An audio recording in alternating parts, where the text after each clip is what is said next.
ఉన్న బంగారాన్ని విడిపించి ఆ రోజు ఆన్లైన్ రేటుకే మేము కొంటాం. Sharma gold company. నమస్కారం, సుమన్ టీవీ ప్రేక్షకులకు స్వాగతం. ముందుగా సుమన్ టీవీ ప్రేక్షకులకు శ్రీ క్రోధినామ సంవత్సర ఉగాది శుభాకాంక్షలు. ఈ క్రోధినామ సంవత్సరం ద్వాదశ రాశుల వారికి ఈ రకంగా ఉండబోతుంది. నవగ్రహాల స్థితిగతులు ఎలా ఉన్నాయి, వాటి వల్ల ఎటువంటి ఫలితాలు వెలువడున్నాయి అనే విషయాన్ని తెలియజేసేందుకు మనతో పాటు ఉన్నారు శ్రీ వీర బ్రహ్మేంద్ర స్వామి ఉపాసకులు, ప్రాచీన సంఖ్య మరియు ప్రశ్నాశాస్త్ర నిపుణులు కృష్ణమాచార్యులు గారు. గురుగారు నమస్కారం అండి. జై వీరబ్రహ్మ జై గోవిందమాంబ జై. నమస్కారం అమ్మ. గురుగారు, సింహరాశి వారికి ఈ క్రోధినామ సంవత్సరం ఎలా ఉండబోతుంది గవ్వల శాస్త్ర ప్రకారం? శివాయ బ్రహ్మణే నమ, వీరబ్రహ్మేంద్ర స్వామిని నమో నమ. ఆదాయం 2, వ్యయం 14, రాజ్యపూజ్యం 2, అవమానం 2. ప్రత్యేకించి ప్రశ్నాశాస్త్రాన్ని అనుసరించి వచ్చిన ఫలితం కూడా ఇది బుధుడికి సంబంధించినటువంటి ఫలితం. వృత్తి ఉద్యోగ సంబంధమైనటువంటి స్థితిగతులకు సంబంధించి ప్రధానమైనటువంటి అంశం. అట్లాగే బుధుడి యొక్క స్థానం స్నేహితుల వల్ల కానీ, స్త్రీ సంబంధమైనటువంటి వ్యక్తి వల్ల కానీ అపోహలు, అపార్థాలు, అపనిందలు జీవితంలో వచ్చేటువంటి అవకాశం. మన ప్రమేయం ఉన్నా లేకపోయినా ఏదో కారణంగా ఈ సింహరాశి జాతకుల యొక్క జీవన గమనంలో కొన్ని ప్రతికూలతలు, ఇబ్బందులు ఎదుర్కొనేటువంటి అవకాశం ఉంది. ఏది ఏమైనప్పటికీ కూడా చట్టపరమైనటువంటి అంశాలు, న్యాయపరమైనటువంటి స్థితిగతుల్లో ఇబ్బందులు రాకూడదు.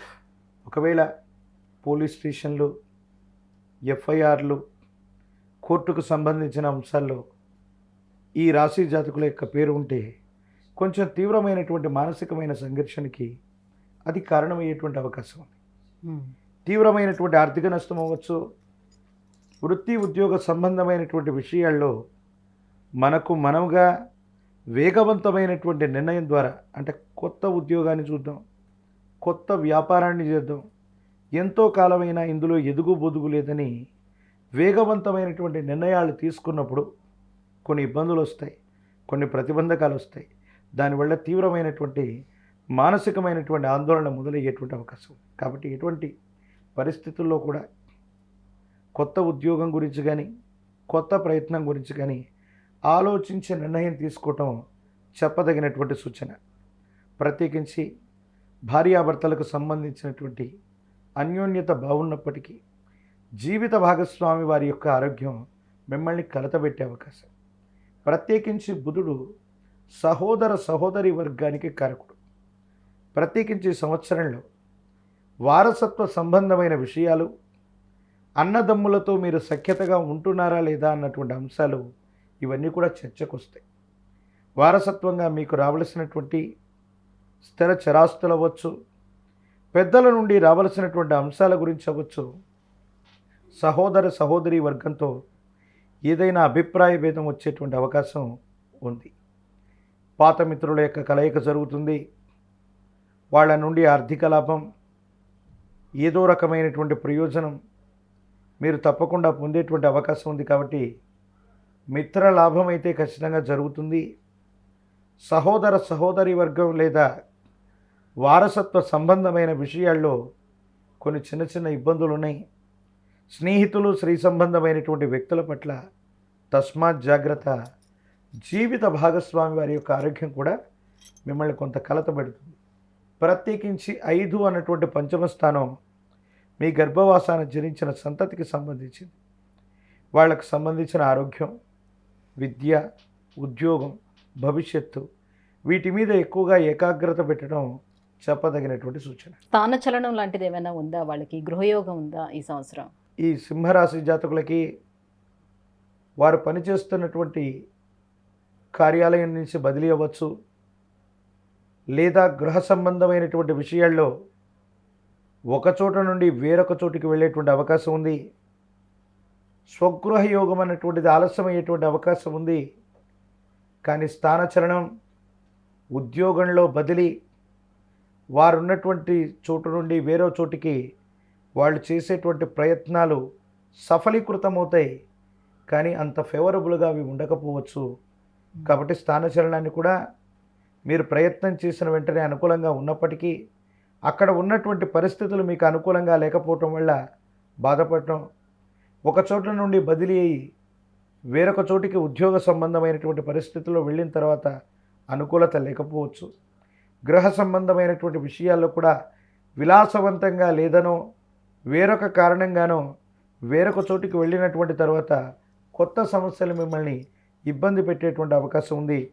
స్వగృహానికి సంబంధించినటువంటి విషయంలో కొంత జాప్యం ఏర్పడుతుంది.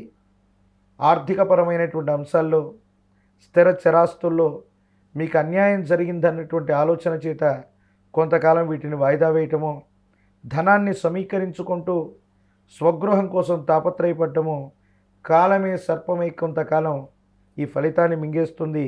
కానీ భవిష్యత్తు మాత్రం అనుకూలవంతంగానే ఉంది, ఎటువంటి సందేహం లేదు. విదేశాల్లో విద్యను అభ్యసించాలనుకునే విద్యార్థులు ఇప్పుడు ప్రయత్నాలు చేసుకుంటే ఏమైనా ఫలిస్తుందా? వాళ్ళకి కొంతకాలం ఆగాల్సి ఉంటుంది. 2024 సంవత్సరం మే మాసం తర్వాత ఆగస్టు మాసానికి అటు ఇటుగా దూర ప్రాంత ప్రయాణం లేదా విద్యార్థులు ఉన్నతమైనటువంటి విద్య కోసం చేసేటువంటి ప్రయత్నాలు ఖచ్చితంగా సఫలీకృతమయ్యేటువంటి అవకాశం ఉంది. ఎటువంటి గ్రహగతులున్నా, ఇబ్బందులున్నా, సమస్యలున్నా జ్యోతిష్శాస్త్రంలో ఓ మాట చెప్తూ ఉంటారు. ఏలినాటి శని ఉన్నప్పుడు, అష్టమ శని ఉన్నప్పుడు, శని భగవానుడు కూడా తీక్షణంగా ఉన్నప్పుడు దూర రాష్ట్రం లేదా దూరదేశం పడమర దిక్కు చేసేటువంటి ప్రయాణం శని భగవానుడి తీక్షణమైనటువంటి వీక్షణ నుంచి కూడా మనల్ని బయటపడవేయగలుగుతుంది. కాబట్టి ఇన్ని ఇబ్బందులు ఉన్నప్పటికీ కూడా విదేశీ సంబంధమైనటువంటి విషయాల్లో మాత్రం వాళ్ళు నిర్ణయం తీసుకుంటే వేగవంతంగా జాప్యం లేకుండా ముందుకు వెళ్ళగలుగుతారు. అనుకూలవంతంగా ఉంది. వీసాలు లభిస్తాయి, అన్ని అనుమతులు లభిస్తాయి. విదేశాలకి 2024 మే నుండి ఆగస్టు మాసం మధ్యలో ప్రయత్నం చేస్తే సఫలీకృతమయ్యే అవకాశం 100కు 100 పాళ్ళు ఉండదు. ఇంకా యోగ్యదాయమైనటువంటి ఫలితాల కోసం ఎటువంటి పరిహారాలను పాటించుకోవాలి? ఏ దైవాన్ని ఆరాధించుకోవాలి? ప్రత్యేకించి ఆదిత్య హృదయాన్ని అనునిత్యం చదువుకోవటం, సూర్య భగవానుడి యొక్క ఆరాధన విశేషవంతమైనటువంటి ఫలితాలకు కారణమవుతుంది. మీకు సంబంధించినంత వరకు మీరు నివాసం ఉన్నటువంటి గ్రామదేవతా స్వరూపాలని, మీ గ్రామంలో ఉన్నటువంటి అమ్మవార్లని పూజించటం యోగదాయకమైనటువంటి స్థితికి కారణమవుతుంది. భవిష్యత్ అంతా కూడా అత్యంత అనుకూలవంతంగా ఉంది. భోగభాగ్యాలనే కాదు, ఆరోగ్యాన్నే కాదు, అన్నింటినీ ఇవ్వగలిగినటువంటి సూర్యభగవానుడు ఆదిత్య హృదయాన్ని గనక జపించిన, ఆదిత్య హృదయాన్ని పఠించినా విన్నా చాలా ప్రసన్నుడవుతాడు. జాతకంలోని సమస్తమైనటువంటి అరిష్టాలు తొలగిపోయే అవకాశం ఉంది.